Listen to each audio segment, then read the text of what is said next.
no one more so than Kim, who will give about 10 minutes break to, or 20 minutes break to, until she has to start up in here.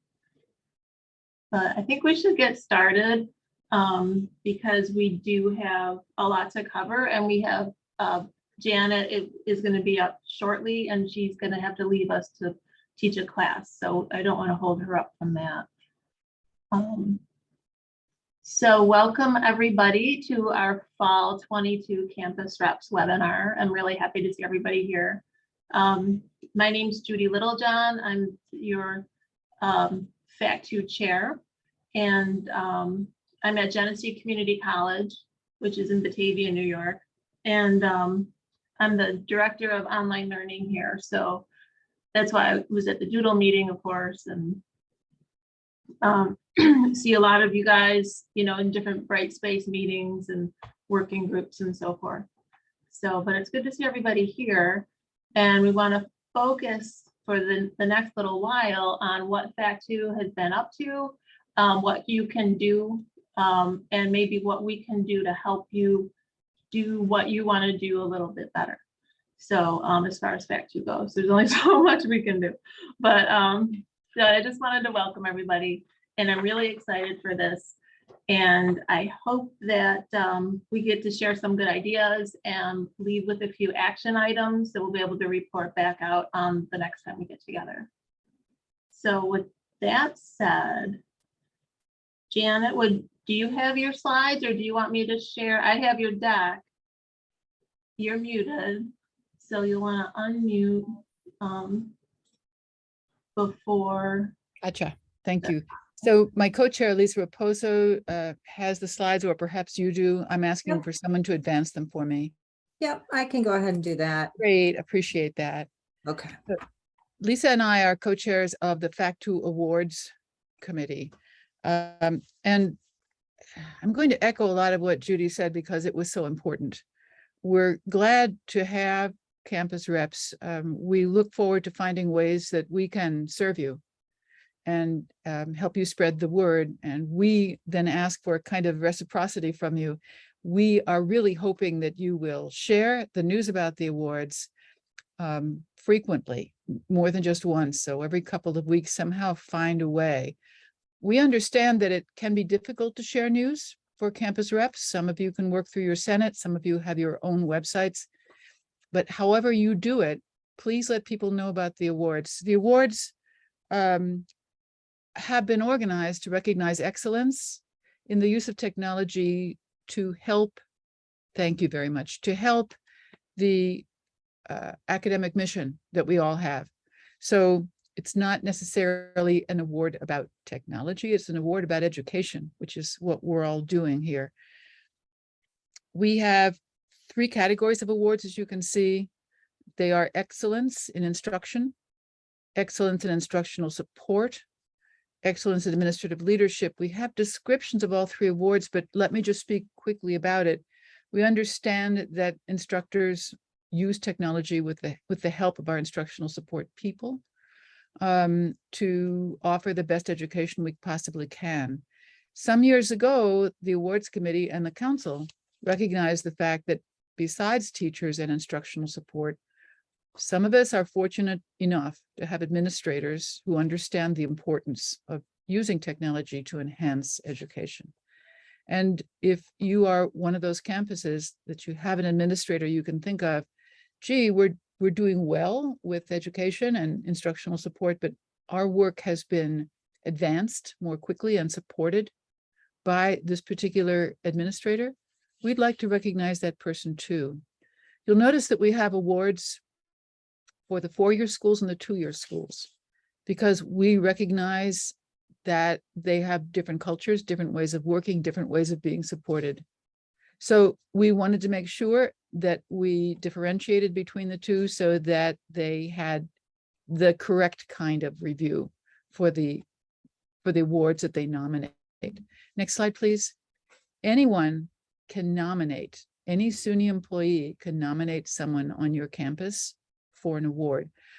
December 6th is our cutoff for the nominations, but if you think about it for just a moment, We're entering into November. November's only basically a 3-week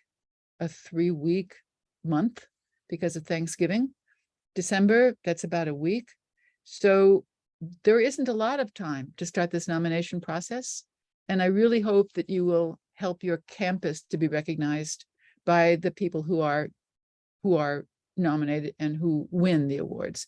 You have the link here and my name, if there are any questions or any thoughts at all. Next slide, please. We want you to know that the nominations you send are treated very seriously. CPD has done its usual great job of making it possible to submit your nominations, including the letters of nomination that you would expect. One can self-nominate or nominate other people. We have reviewers from community colleges who are reviewing the community college awards, reviewers from the 4 years who are reviewing the 4-year campus awards. Next slide, please. The benefits of the awards. First of all, you're going to be on the FACT2 website with a picture if you give that to us. We have SUNY-wide recognition. This council support reports to the SUNY provost, and all of our provosts have been extremely supportive of the FACT2 work. You'd also get complimentary CIT registration. We look forward to seeing you there, and you'll have an opportunity to present, to make a brief presentation about your work that won the award. Next slide, please. Recognition for past winners. These are the people, these are the campuses who won just this most recent. As you can see, we have 4-year schools, we have we have university centers and community colleges. This is a rare year in which the same university won 2 awards. One might speculate that that means that that particular campus has good, strong administrative support. It's one possible reason. So we're very proud of these winners. And I believe the next slide is the last. These are the people who will be reviewing the nominations. Let me repeat again, please, that its self-nomination is entirely accepted. We're happy to see that, or nominating other people. These are people, as you can see, from throughout SUNY, both 2-year schools and 4-year schools. So you'll have the attention of the council if you are simply nominated.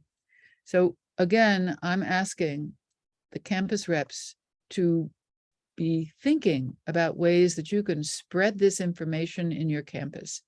Put it in campus newsletters, put it any way that you can think of. Please be as imaginative as possible. And don't just send it out once, send it out a lot. Maybe every 2 weeks is what I'm doing on my own campus. Are there questions? Campus reps, we look forward to your help. Thank you very much.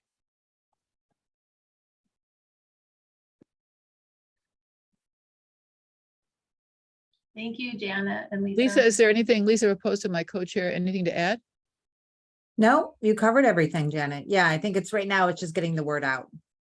And there is a relatively short time frame when you're considering the holidays. Yeah, and the end of the term, right? So thank you for that. Does anybody have any questions for Janet or Lisa? And we put the links in the chat so we can follow up on those. Well, Kim, have you had enough of a break? Are you ready to dive back in? You're muted, Kim, so I'll mute myself and turn it over to you. Welcome. Okay, thank you. I'm trying to get the right PowerPoint deck here. Okay.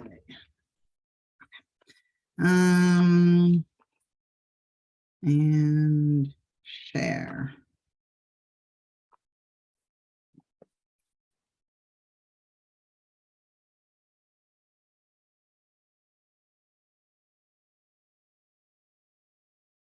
Am I sharing?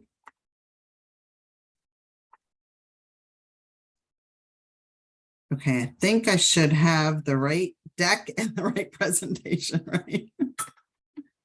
All right. So couple of SUNY Online updates. I have an update on the SUNY Online Degrees at Scale initiative. I want to make sure everyone's aware of the SUNY Online Teaching webinar series. I do have a little bit of an update on DLE implementation status. I want to talk about IITG and SUNY Women in Technology. And Judy, I should say, I'm kind of combining everything under my two areas together, if that's okay. Okay, I went the wrong way. Okay, so SUNY Online Degrees at Scale. So when we talk about SUNY Online Degrees at Scale, what we're talking about are the subset of online programs that we have been organizing into those pathways. Some of you have seen me present that grid that goes associates, bachelor's to master's.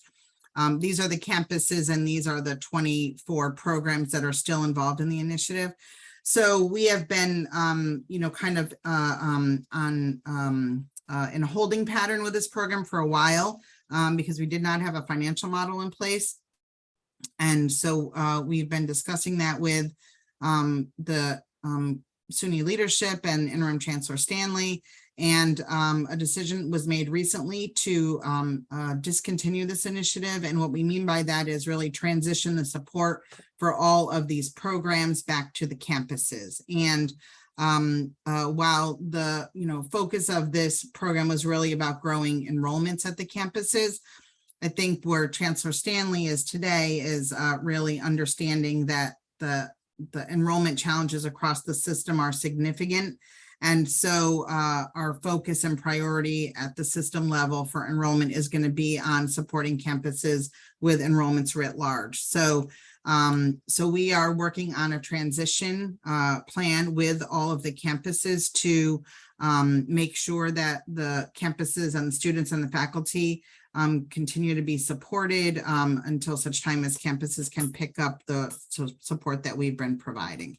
And I'm just looking to see if there's anything in the chat. Okay, no. So, so when we say the services, what we mean are these services that we've been providing at the system level, which are different than what we normally would do for the almost 800 programs that are available online across the system. So, we've been helping to determine what programs are and work with campuses to organize them into those pathways and help campuses think about how to structure their programs to get to scale. And a lot of that has been consultation and guidance. We've been doing a lot of digital advertising, and we've stood up separate pages on our website for these programs and this initiative. So that's been another difference that has been in place for this program. On the recruitment side, we had a separate call center here at the system office and a team of admissions coaches that were really supporting that prospective student from the point of inquiry to submitting to being interested in submitting an application. Then the success coaches, that's another team that we have here at the system level. They've been really focused on helping students get from started application to completed application and supporting them all the way through their enrollment. In some cases, we've been doing advising and helping with next term registration as well. We had a team of instructional designers, which were providing support to faculty, primarily with compliance with accessibility and use of our course templates.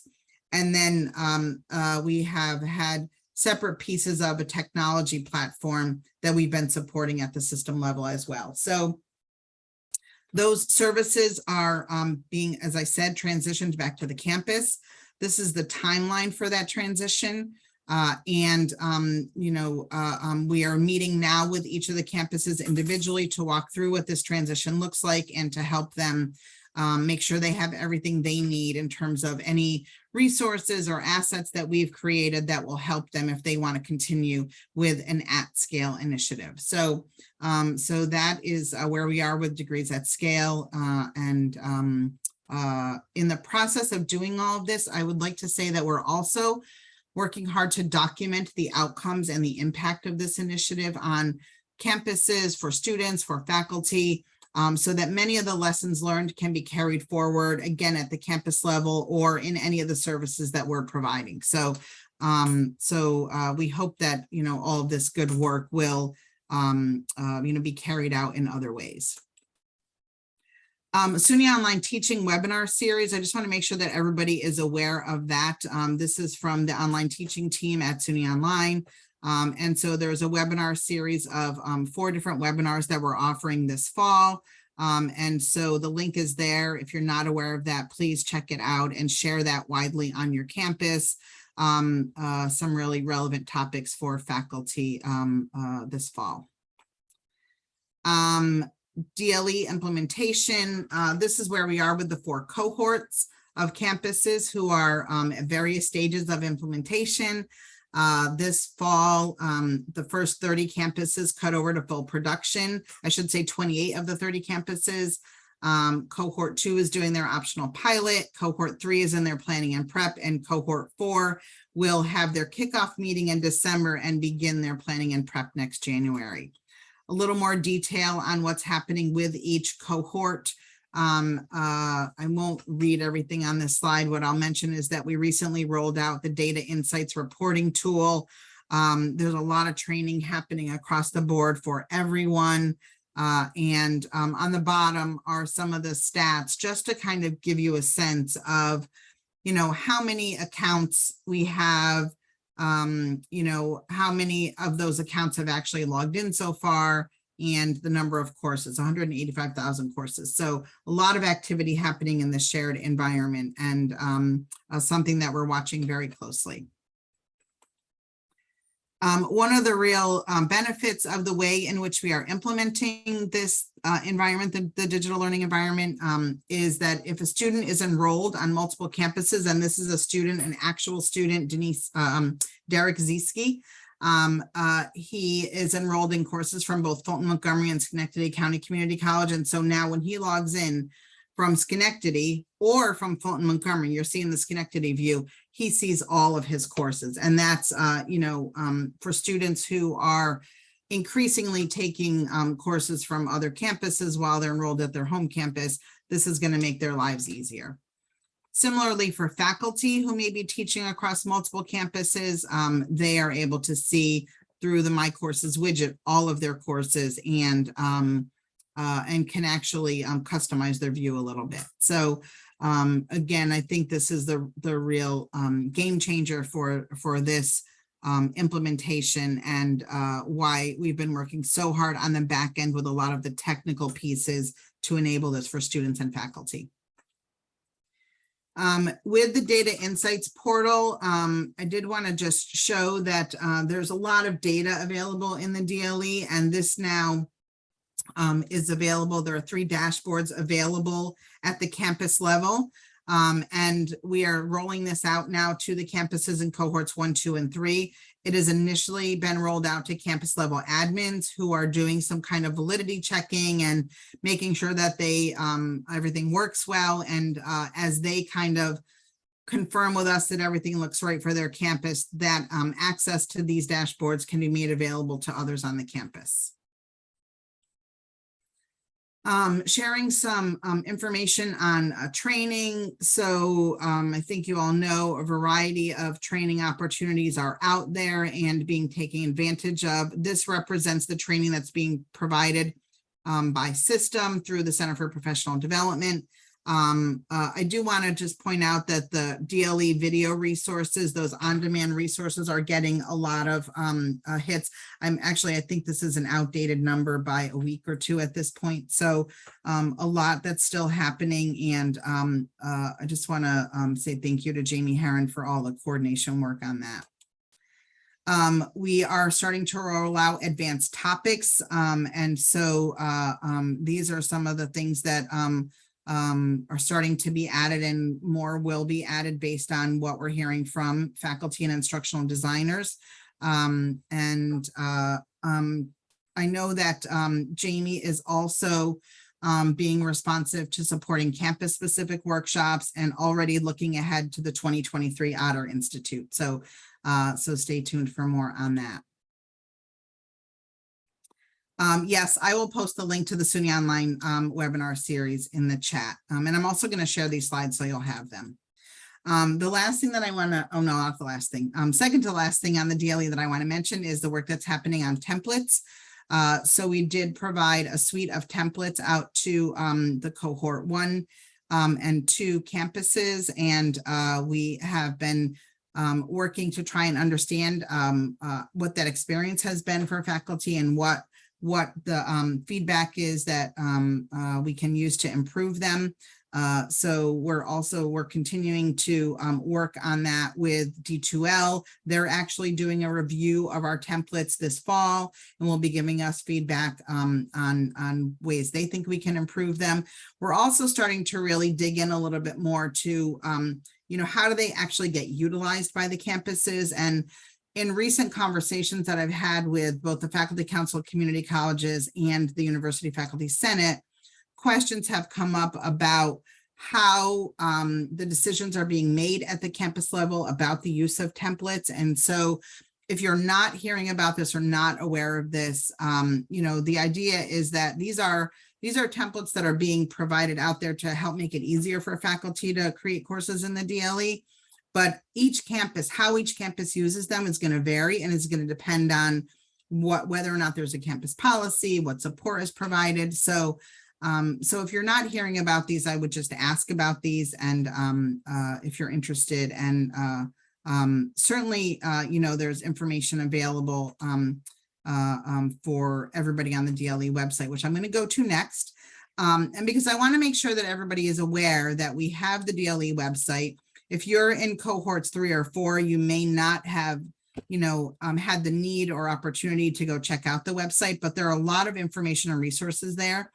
In particular, I want to point to the resources for faculty. The templates are there. Those faculty resource guides are there.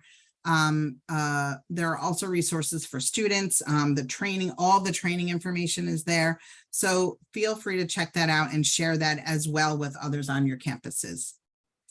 I want to say a little bit about IITG. So we've been off cycle with IITG since COVID.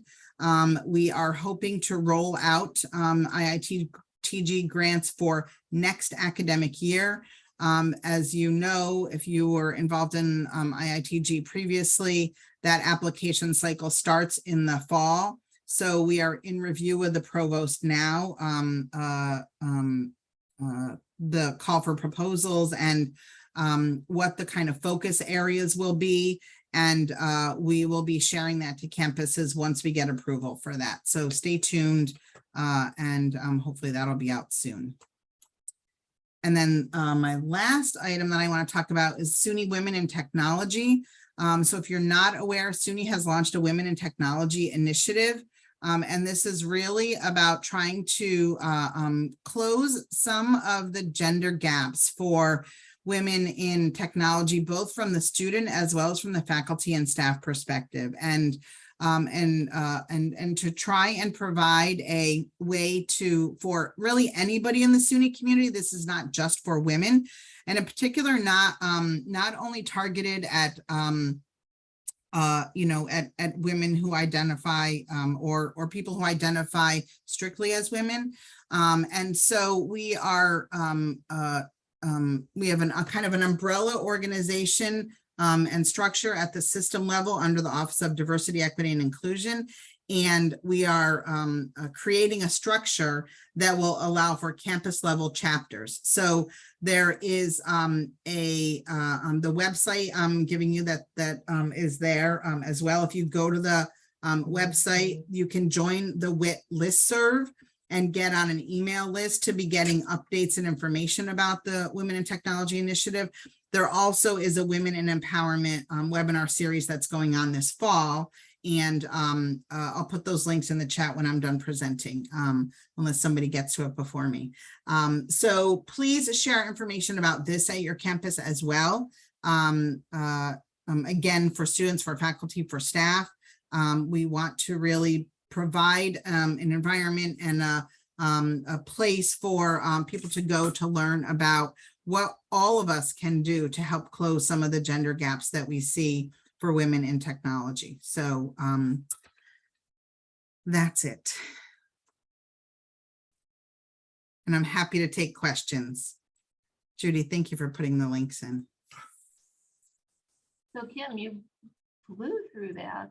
You've got I plenty did. more time. If you do anything, seriously, Kim has a lot of time left allotted to her right now. So if you have any questions about any of those topics, the DLE, the degrees at scale, any of the things that she went through, please feel free to ask them now out loud. You can speak out loud or ask in chat.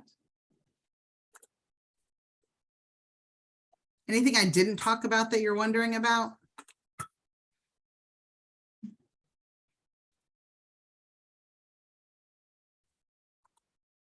I was wondering about, you have the slide with the light bulb on the next training topics. The illuminations, yep. Yes, and what, do you know when the projected start date for those is? Lisa, do you know? Jamie Jamie Herron is leading that effort. I believe some of those have already started. Yeah, they're currently in progress. Judy, Okay. so they're All right. currently in progress. So let me get you the site for that, okay? So you can see the upcoming dates. Thank you. Yep.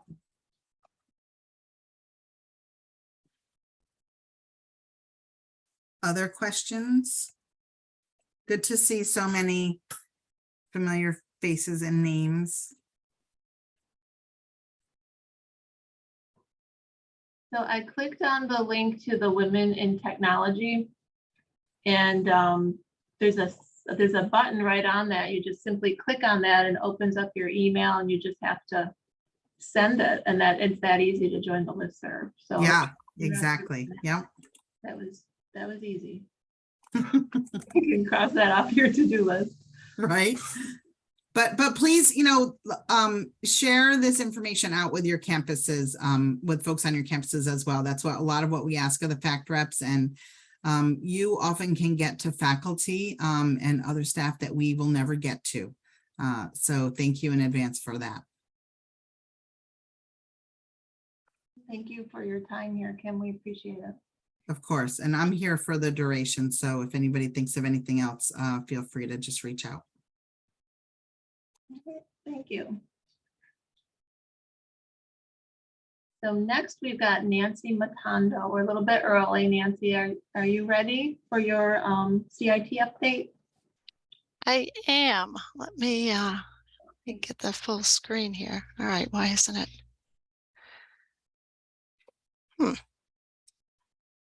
Okay, can you see the screen now? Yeah, it looks great. Thank you, Nancy. Okay, so CIT 2023 dates are going to be May 23rd through the 26th. Once again, it is going to be hosted by SUNY Oswego. We really appreciate that. I know some of the campuses were experiencing some challenges with staffing, and while they really wanted to host, they really weren't able to do it for 2023. So really appreciate SUNY Oswego stepping up and saying, being very hospitable and welcoming to our participants once again.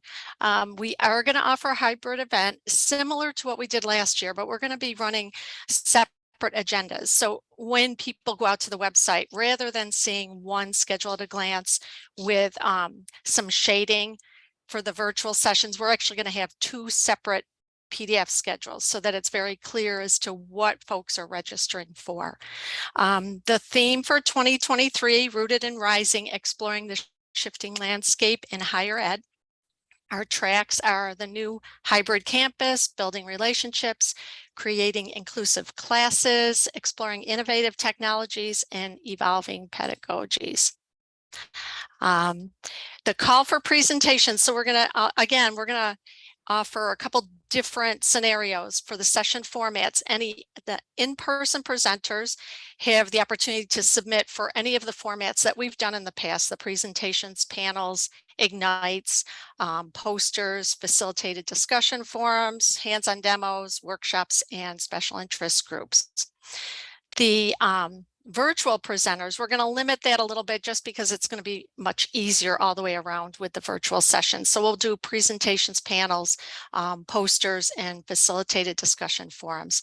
The abstract submission site should be opening soon, hopefully by the end of this week or next Monday.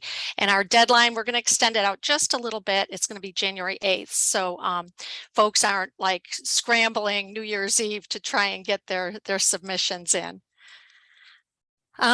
We are looking for our abstract reviewers once again. We would love to have our campus reps. Please reach out to me. Let me know if you're interested in being a reviewer. The time frame we've established is January 9th through the 20th. Depending on how many reviewers we have, we're hoping that it would be 20 abstracts or less. So it's not a huge time commitment, but it's really important to have you folks participate in the review. And if you can contact me by Wednesday, December 21st, I would really appreciate it. And just for more information, you can contact me or the CIT website. We're putting information on there as it becomes available. Any questions?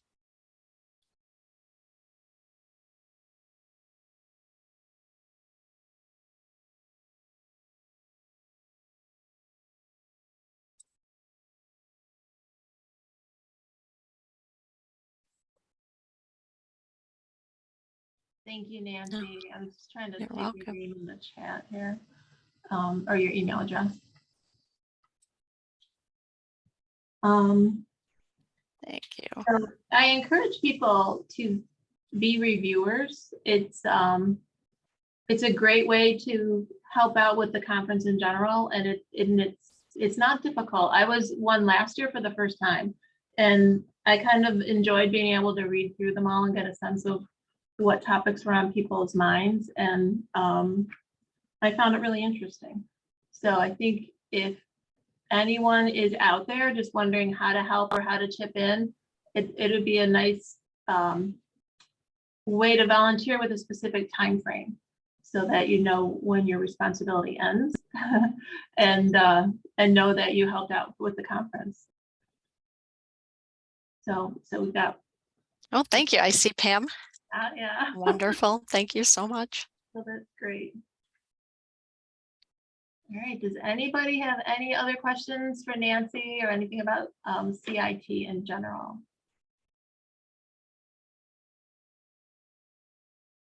And there's Haley. Thank you, Haley. Well, I see Carlos is here. Carlos, we're a little bit ahead of schedule. But if you're ready to talk about your task group, we are ready to listen to you. Yes, I am. Thank Hello, you. everyone. Thank you for the time. So our task group, which is the Inclusive Teaching Task Group, has met for the past year, culminating in a presentation at CIT, looking at trying to pull together some best practices and inclusive teaching techniques as we move forward, particularly in light of our shifting landscape of general education. So how do we do that?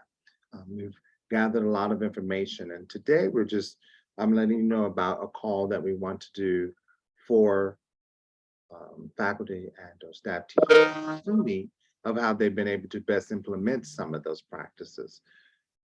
We're going to send out a form, myself and Audie, who are the co-chairs, and representative of this task group of FACT2, will send out a form to gather some artifacts and of people's, how they've implemented. And we want them really across sector, across disciplines. We want to get this idea in hopes that if we share, we can come up with a great body of information of SUNY people doing some excellent work in inclusive teaching, and then thereby inspire some of our other colleagues to maybe step into that. And we're not only looking at best practices in the classrooms of actual content, but could be in your syllabi, could be how you create an environment of belonging, but also how we think about it within our own selves. And I think that was some of the really great information that came in and out of the work that we were doing last year is how do we begin to think about our own selves and our own identities and what we come to the work with and how that might help us and inform us as we look at what our students are doing. So that is our goal this year, to pull some of that together, to do a forum, a website. We're gonna have resources, build that out, and that could be deliverable for anyone in SUNY. As well, we would like to do or our plan is to do in the spring, a webinar series to share some of this information out. And then possibly bring you a little bit more at CIT as well. So that's what our tax group is doing. It's now in the dissemination field. We would love your input. We'll get that out to you. It'll come to you via the rep list. Please share it out. If you have any questions about it, you can contact myself or Audi, but we are more than happy to speak with you, but we want these creative and innovative ideas.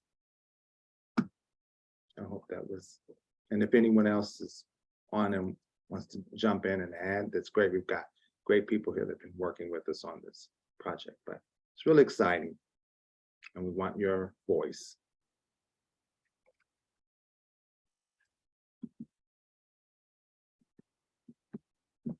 Did anyone else from the task group want to add on to what Carlos told us? And I'm adding my email in the chat. Thanks.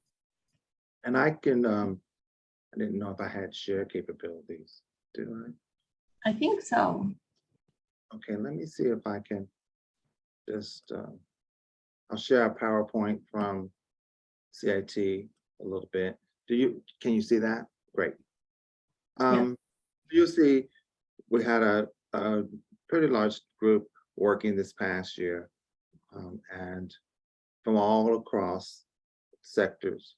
This is what we were looking at that were involved in this process of gathering stuff from all these different schools, which was very exciting to get the feedback and the information.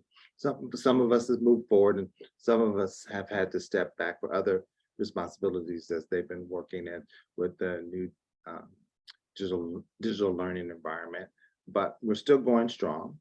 And we just had some goals of trying to get this collaborative thing going across SUNY, identifying some pedagogical instructional design things, how you can review it, look at that, teaching from many different areas and modalities and disciplines. For an example, I know I teach in a couple different ways, face-to-face versus blended versus online, plus I also teach in different formats. I teach in the studio versus lecture, and how is that different, and how do I foster inclusivity in those different environments? Because it really is different. And even down to my syllabus is set up different to be inclusive in each one of those spaces because I require different outcomes. So these are some of the things that we were looking at, we were talking about, and we've gathered a bunch of information and we just now need to get it out to everybody, but we want people's input.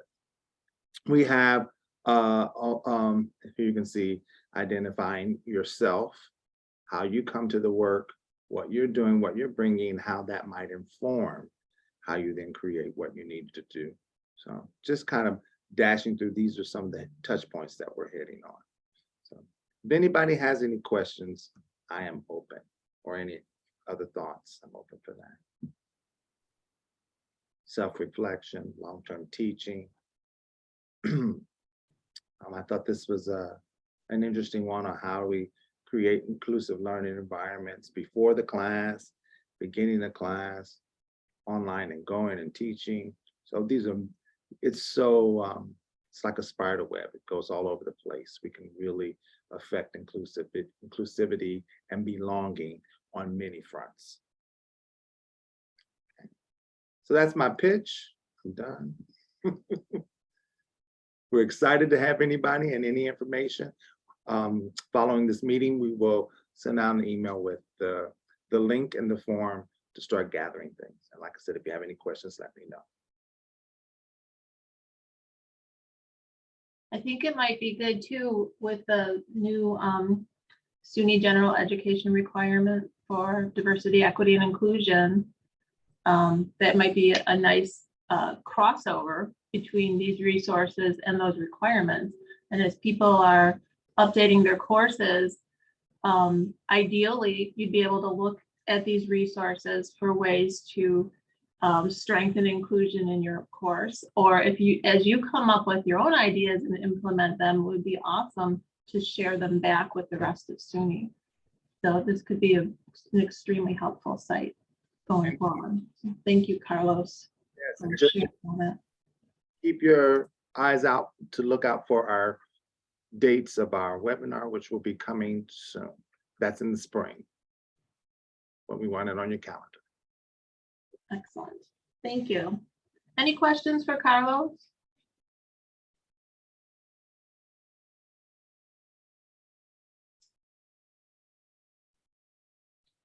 All right. So then the next task group we're going to hear about is called Leveraging the DLE for Sharing Content and Resources to Improve Learning and Instruction, also known as Leveraging the DLE.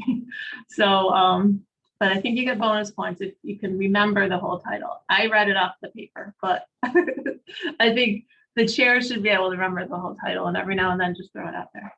So we've got John Kane here and Katie Gaddu is also here. They're the co-chairs. So if you two are ready. Oh, good. Katie's accepted the challenge. So we'll watch for her to fit that into her sentences. Take it away. And I am rejecting the challenge because I have to look it up whenever we do this. That was one of the products of our first meeting, that full extended one. We generally just refer to it as a leveraging the DLE task group. And this came together basically because we're moving into this new digital learning environment, and we've got all these campuses creating new content, redesigning their courses and creating new materials. And we thought this might be an interesting way to help encourage more collaboration so that people don't have to be working just in the silos. When someone at any campus creates something that's really useful, that has some value beyond the campus, it would be nice if there's some central way of collating and sharing them across campuses. So one of our first tasks is to look at ways of cross-campus sharing in the Brightspace DLE. And what we're hoping we'll be able to do is to use the learning repository for that once that becomes enabled, because that offers a possibility of having many layers in which information can be stored. It could be stored at the system level, could be stored at the level of each campus or individual groups on the campus, individual departments, or by individual faculty. And we've noticed that there's some campuses out there that are doing some really good things with this, where they're sharing a lot of resources in their campus, and they're also bringing in resources from other campuses. For example, Vanderbilt brings in information from Harvard's open resources, and materials that are shared here could be shared either within the system or could be shared more publicly if that's something that people decide to do. So one of the things we're going to do, going back to that last bullet point, we'll provide some recommendations to DLE governance at the system level on how this might be done. And then we'll also come up with, we're going to work on coming up with criteria and procedures for evaluating content that's submitted to the digital learning, to the learning repository. And also, we want to come up with some ways of indexing materials to make it easier to find things. And one of the nice things about the learning repository is that tagging is possible. And one of the things we'd like to do is come up with a system of tagging. And it offers some really tremendous possibilities. And so one of the things we're trying to do in the first year, this is probably going to be a 2-year group, is to demonstrate proof of concept, to get something up and running and get it established in a way that's going to be able to continue. And then next year, help to build it and then leave it in a way which can be sustainable beyond the end of the task group. So we want to come up with a way of doing this that will continue to work and share materials. All right, and then I'm going to share kind of where we're at to date. So our task group has met twice so far. We have a really great, pretty large number of people who are interested in being part of this from different types of campuses and from different roles across campus, which we thought was really important. And right now we're really collecting information on the capabilities of the learning repository. It's not enabled right now. So doing some research and kind of looking into what might be possible. From what we see, it does support tagging of the content, which is one way we might be able to make it findable, come up with like a tagging like system that could be used, or a set of tags. And one other thing that came up is that intelligent agents may not be storable in the learning repository, but there might be another way that we could share them across SUNY. And so right now we're awaiting information and also working with SUNY on kind of the timing of the activation of the learning repository, because then that will really inform the pace that we're able to move forward in making recommendations and about how it could be set up or how we could be using it. And then one suggestion that came up is possibly setting up a peer review process for content submissions, particularly at the SUNY level. So we're investigating, how that could work and what would need to, what would need to be in place for that to be sustainable and to be a viable option. And this is a list of members that we have as of now. We'll be happy to accept any other members who are interested in working on this, because this has a potential of being a really big task or a challenging project, but it offers a lot of capabilities. And Pam had asked if we're working with the planning team that Harry is leading. We are hoping to. We're waiting to hear back from Harry, but we're planning to work with them and help come up with some way of making this feasible. And so we're there to support that group. And if you'd like to see our charge, it's right here. And let me just put the charge document in here to get a little more detail on what we're doing. I had it in there. Well, I don't have it, but I will get it. I will put it in chat later. So Kim, sorry. That's okay. So John, did you see my email from, I'm not sure if it was last night or this morning, responding to your question about connecting with with Harry and team on the DLE piece of it. Did you see that?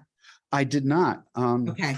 So I came from physical therapy, so I may have missed it. No worries. So let me just update you along with the rest of the group that Jamie and Harry and I have been meeting, and so what we want to do is have kind of an initial meeting with you and Katie to kind of talk through everything that we have to do with the LOR. And by the way, we're calling it LOR, Learning Object Repository. I don't know if LR is better. You tell me. I don't know. But what we want to do is have an initial meeting with the two of you to talk through, kind of what all we have to do with the LOR and, the role of the task group, the role of our team, what we need from D2L, et cetera, and try and get something scheduled in the way of a demo, before the end of the semester. Excellent. Yeah, that would be good if we can find out a bit more about it. We were also talking about maybe talking to some other campuses who've made implementation to find out what they've done or doing some investigation with that. It's a good idea. Yeah, great.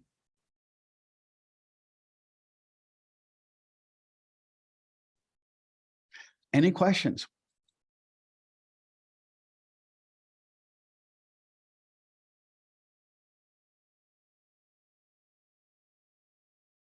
Any questions for John or Katie? Katie, what's the name of this task group? I accept the challenge, but I'm not ready yet. Next time. Be ready next time. That's long run planning.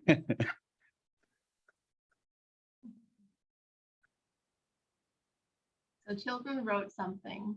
That's the acronym for it, be SCREELY, right? Leveraging the DLE SCREELY. Really? All right, well, we'll try to remember that. I don't know if that's a helpful acronym or not. We're almost to Halloween. SCREELY sounds kind of appropriate for Halloween right now for some reason. Nancy, you need to add that to the alphabet soup document. That's right.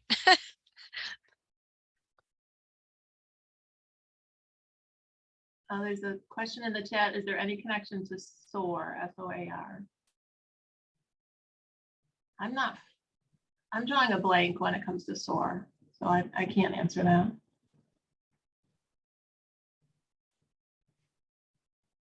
The SUNY Open Access Repository, is that it?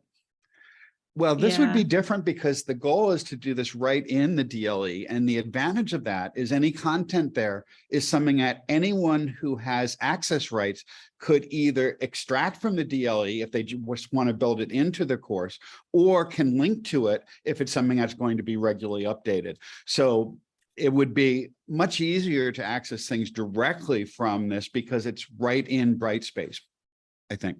So, I mean, it's connected in a sense of sort. It's the same type of initiative, but this would be more learning objects. And going back to Kim's point about the learning object repository, I think many of us are used to the lore because that's what it was called in Angel. But I've been noticing that they've been calling it a learning repository on Brightspace and on the campuses that are using it. So I think we could use either one. Okay. I don't care. We don't either, I don't think. I do think there is really tremendous potential. And I do want to say that, you know, once we kind of get a handle on what is possible with it, and having this group engage to help, you know, recommend how we do that well across SUNY is going to be tremendously helpful. So thank you in advance for all the great work. All right, so there was a link in the chat if anybody's interested in joining this task group or the previous one that Carlos told us about. There was a form to sign up. So feel free to join either group. And then does anybody have any other questions about the lore or either task group? Or Dr. Seuss? It's the lore acts, right? Yes. Hopefully we won't need an act. But so Chilton is up next. He's going to talk to us about the website sustainability committee that he's chairing with Nicole Simon. And that one is a little fledgling committee that really anybody is welcome to join that's interested. So he'll tell you about that. And then he's got another event to share details with you about. Ready, Chilton? Yes. All right, thank you for the time today. As Judy said, Nicole Simon and I are chairing a new committee that's just starting around how we can sustain specific groups and the websites that are created from those groups over time. So we've had lots of great task groups, and you can go back and see some of the work. Some of that work from past ones is starting to get a little outdated, and so we want to be able to have a group that can go, well, there's two parts to us. One is to go back and look at old group task groups and see what information needs to continue to stay on websites and which information can be sunsetted at some point. The other part is to help some of the current task groups to be able to create those web pages for moving forward. So we are working with the inclusive pedagogy group to be able to bring up a website soon, so they can start working on the space there. In the group on leveraging the DLE, their hope is to work right inside the DLE, so we wouldn't need to work with them as much, but that will be kind of a task group by task group basis of how as we as a committee can help them be able to set that up and provide some training. Most of these are happening inside of WordPress. And so we have some of us in the group that are aware of WordPress and know how to use that well, so that we can help get these started. So we are looking for some people, if you have some background in WordPress and are interested to work on a group like this, we'd love to have you. But that's not a requirement for this group. As we said, some of it will be just looking at some of the past groups and some of the content that's out there to say, yes, this is still viable, or no, this is something we might want to remove at this point. So I have another form that I can share the link to, where if you are interested in being a part of this group, please use this form to sign up. Sorry, I have to type it.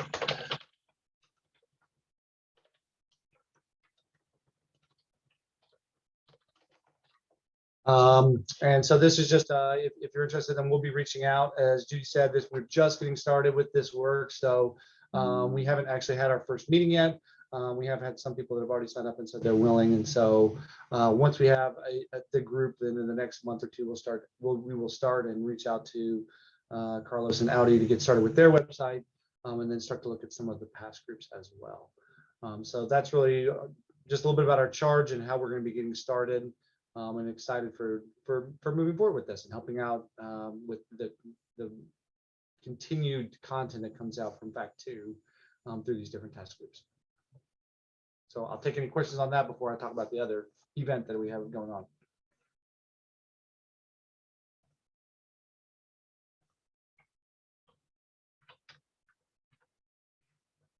Okay. Then the other thing I do want to share quickly is there's been a SUNY-wide group that's working on a SUNY Digital Learning Conference. And so you can see the presentation, yes? Is that correct? Okay. So this is actually happening a week from Friday, Friday and Saturday. We are going to be hosting at Oneonta this year, the first SUNY Digital Learning Conference. This conference came out from a lot of work that's been happening around SUNY on many campuses around students creating things in open and public spaces. And so we want to look at and have a place for people to come together to share how they are doing these different types of projects and really be able to think about ways we can move forward with that. So we're really, for this one, the audience really is anybody that's interested in this. So faculty, technologists, librarians, teaching and learning support specialists, students. We already have a lot of student presenters that are actually planning on coming as well. And you can see some of the themes on the left side of really about bringing people together and how we can amplify lots of different voices in these interesting spaces.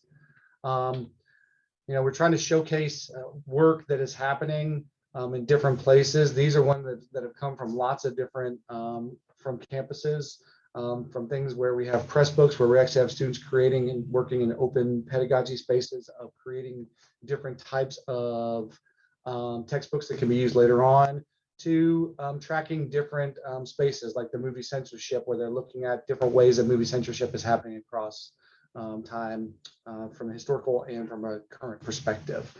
So these are projects like this where we want to start to have more of a community around this and help students and faculty be able to think about how they can do this, and how students then can take this and leverage these once they leave here and start to think about jobs after campus as well. So we're actually doing a panel presentation with our 3 keynote speakers, 2 of which are coming from CUNY, who have done some really neat work in the open lab space, and some interesting things with digital humanities. And then also bringing in Jesse Stack-Lombardo from SUNY Geneseo to talk about how students can leverage these and use these after they leave as well. So the registration is open through Friday if you want to attend in person. I'm going to post the link to the actual conference in just a second, so you can see that. We are exploring some ways to be able to stream some of these as well, especially the panel presentation, but possibly some other presentations, so that if you aren't able to join, you can still participate in some way. So if you come back to the website over the next couple of days, we should be updating that about some ways you can get access to some of the things that can be streamed if you aren't able to make it, especially since we're talking about this on such short notice of a week from this Friday. So understand if people can't make it, but still want to try and have people be able to participate as much as possible. Oh, thank you. So Judy posted the link to the conference there. As we said, this is the first annual one, and we're hoping to have this be kind of a kickoff of how we can continue to leverage lots of these types of projects where we see lots of students being interested in doing that. So again, happy to take questions on that if you would like. Check out the website with more information, and looking forward to seeing everybody in a week and a half if you're able to make it.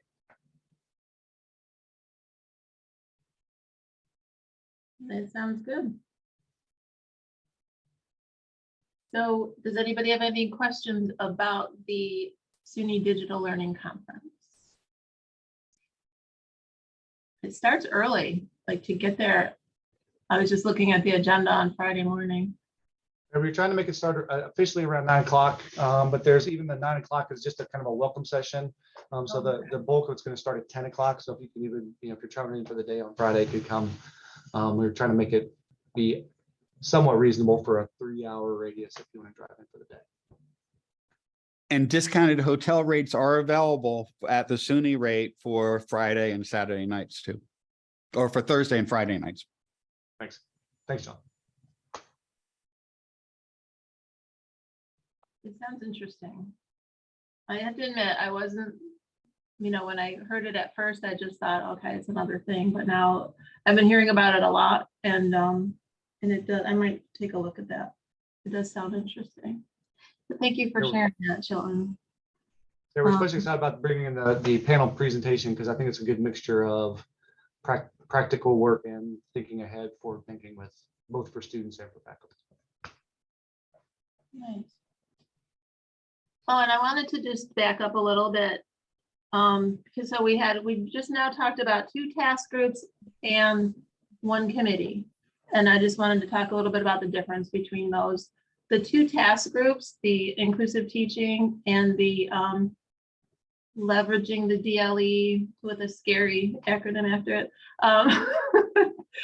Those are sort of like a limited duration, right? They have a charge that they follow and they map out timelines so they know when the group begins and when it ends.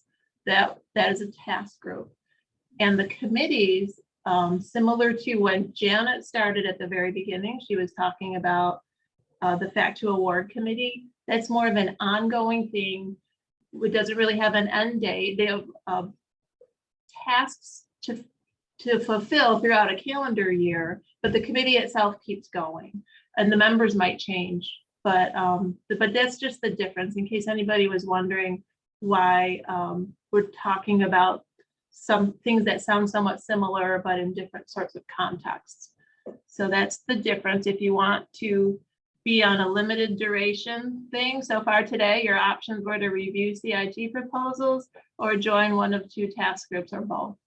If you want to continue, yes, and Chilton and Nicole had lifetime appointments because they were a huge help with the Innovations in Assessment Committee, and started all this website out with that, and that was just a tremendous help for the people on those committees. But so yeah, and if you want to stay longer, right, you could work on the website. What are we calling it? Website Sustainability Committee. And we do have another committee to talk about, but does anybody have any questions so far on what we've covered up till now?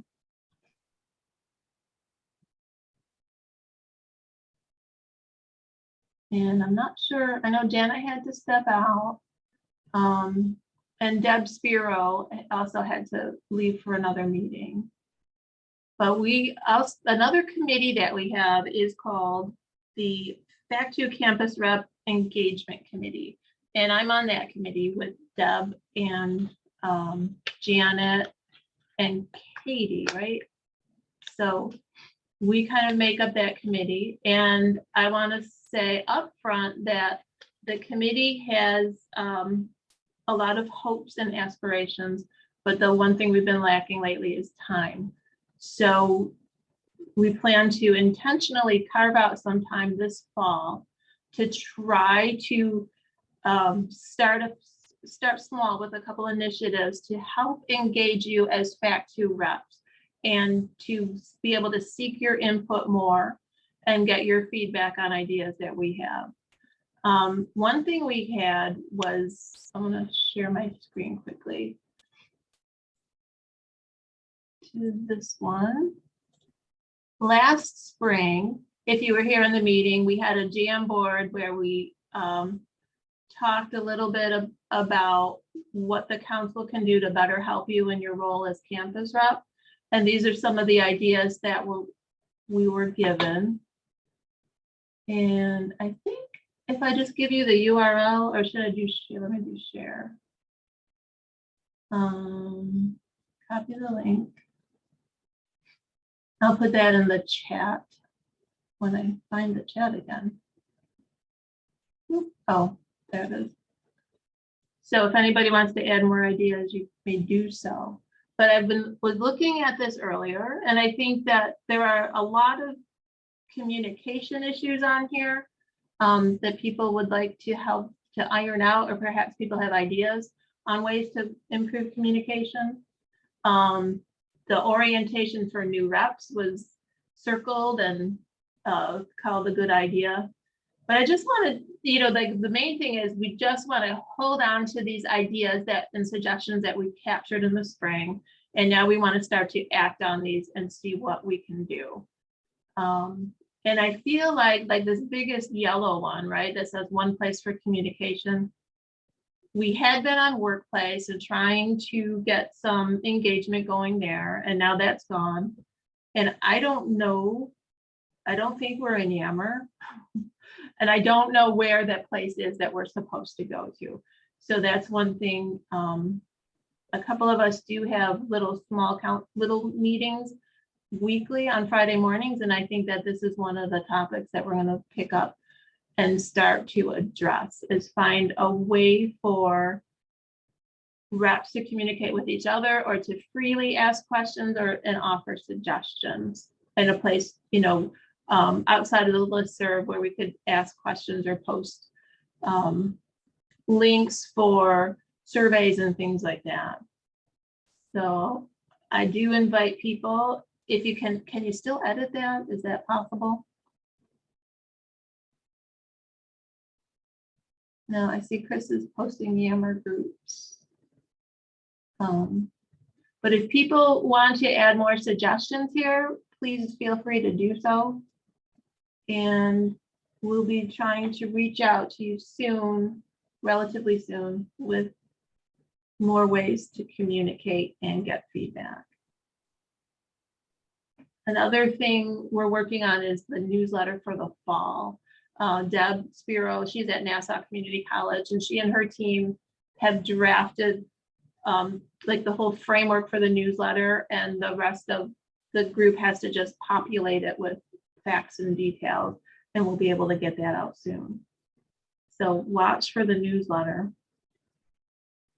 And if you want to save the link, if you think of things later, or if you want to share things in chat or ask any questions or offer suggestions out loud, we're more than welcome, or you are more than welcome to do so now while we are all here, of course, today.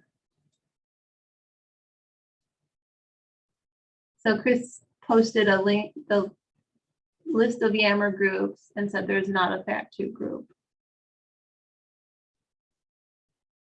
So, and I don't know what our other options are. I don't know if Teams is an option. We've been using that extensively with different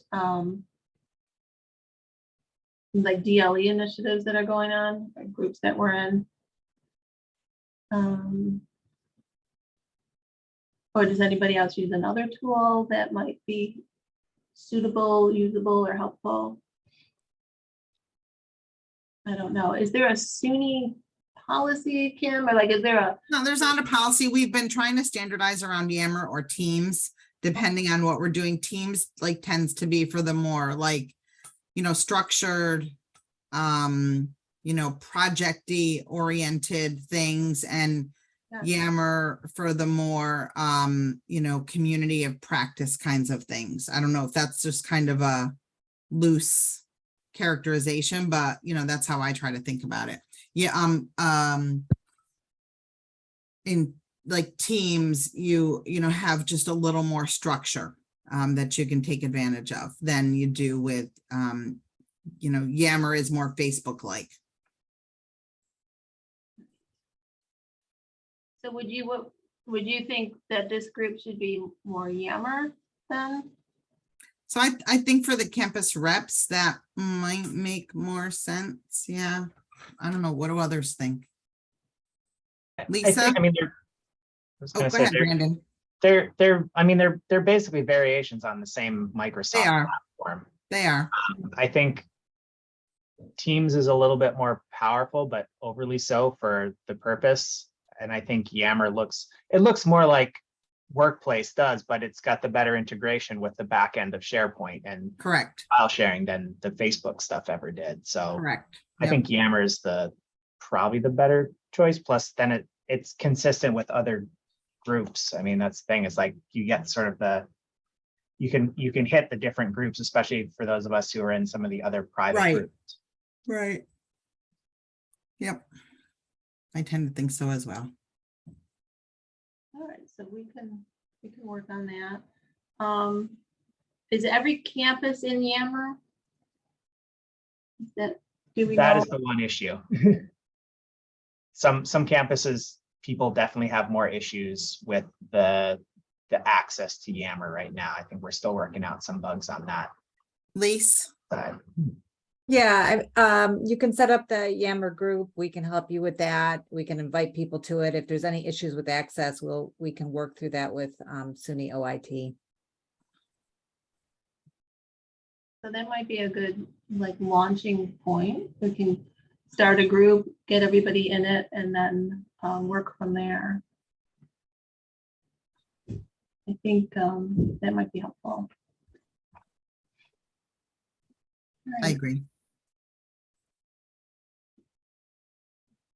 So does anybody else have any suggestions or ideas for communications?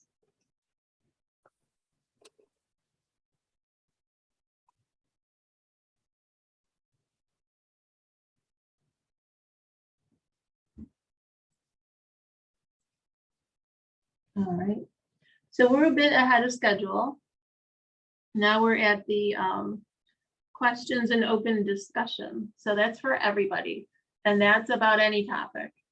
And if there's anything FACT2 or SUNY related that we haven't covered today, or that you're wondering about, or just anything that you want to ask any of us, please feel free to do so. Feel free to speak aloud or type in the chat. And I also had the link to the bylaws. We do have an updated website for FACT2, so I'm going to post it here. And there's a link right on this page to the bylaws. You can look through those and see if you have any questions about any of that.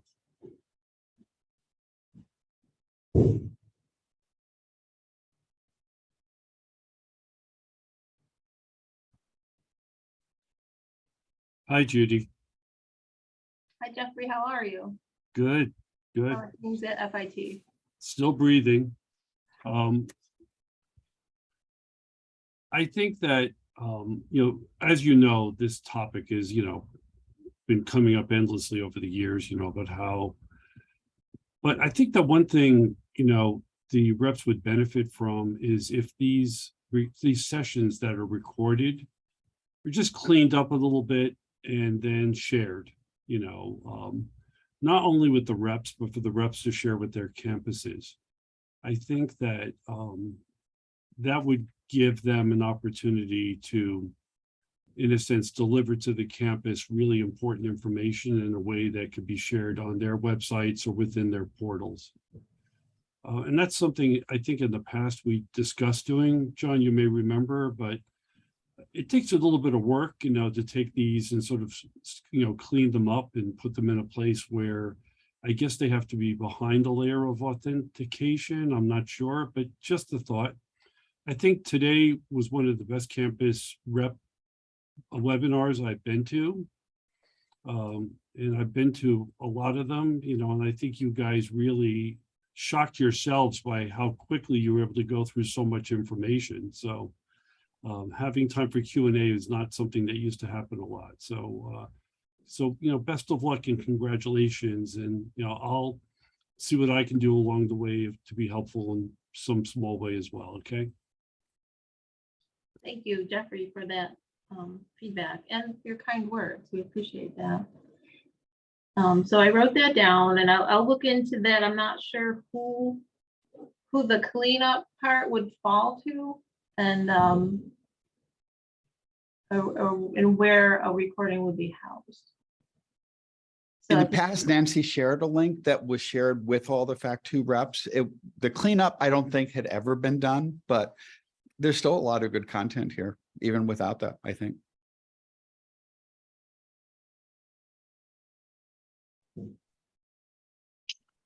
So is there going to be a twilighting of the old FACT2 website? Because that's still the one that comes up first for me when I search for it. So it's a little confusing having them both now. And I don't see like an obvious redirect to the new page on the old one.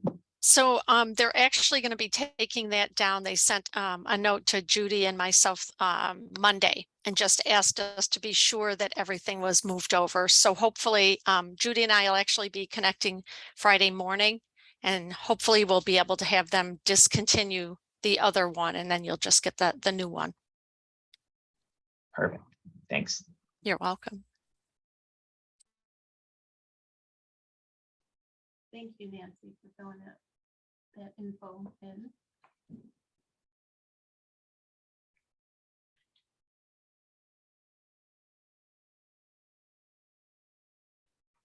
Does anybody have anything else? I don't want to rush anybody, but I don't want us to just keep waiting if nobody wants to put forth anything else. Well, it's nice to just have a couple of minutes here. We can just relax together for a moment. All right, so we will follow up with you with a newsletter and hopefully some Yammer information and a link to this webinar recording, and then we'll take it from there. Does that sound good? All right, well, thank you all for joining us and for your participation. We really appreciate it, and we appreciate all you do on your campuses to help further the mission of FACT2. So take care, and we will be in touch with you soon. Thanks, everybody.